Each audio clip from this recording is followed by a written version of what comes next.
resources are pre-bundled logic. And there's a couple of different types. So some of which we're kind of actually trying to phase out a little bit. So the two main ones you're going to be interested in are the lookups and the API. So let's look at that. So let's look at a resource example.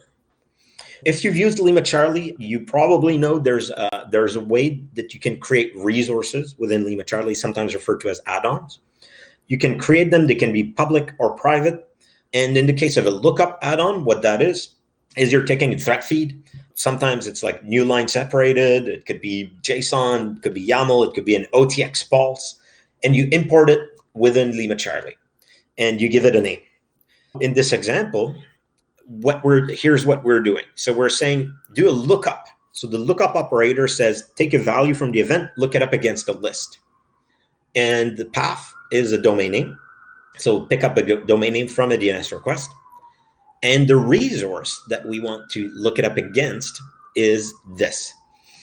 So the prefix LCR stands for LimaCharlie resource : / kind of a common URI prefix.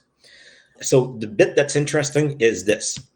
You can think of it kind of like a directory traversal. So I want to, the resource is a lookup, and the name of that lookup is malware domains. So in this case, we mirror malware domains list. That's a public threat feed, always onto LimaCharlie. So I'm saying I want to look up the domain name from that DNS request against that threat feed. That's it. That will take all of your DNS requests, look it up against all the domains that are in that specific resource, and then you can have whatever action you'd like generate the detection or anything like that. So it's as simple as that to do kind of an IOC type of lookup. Now, the second pretty good type of resource that's of interest is the API. So we have a few APIs that are available as part of DNR rules. The main one being the VT API. So here you can see the resource name, a resource name you've seen before, except it's an API, and the name is VT. So VT is VirusTotal. If you're not aware of VirusTotal, just take samples, files that are potentially malicious, scans like 50 something, I think, different antivirus engines on them, and report what those are. And you can query it via hashes. So in this case, we're saying, okay, I want to do a lookup. So take a value from an event, look it up against a list.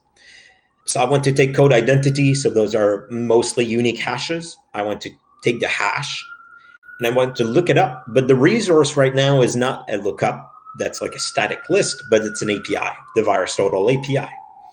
So what's going to happen in this case is that we'll take that hash, query VirusTotal, and the result from that, you can apply a subrule on it. So in this case, it's a fairly straightforward subrule. You could get pretty fancy, but here we're saying the metadata rules, which is, the metadata from what the API returned.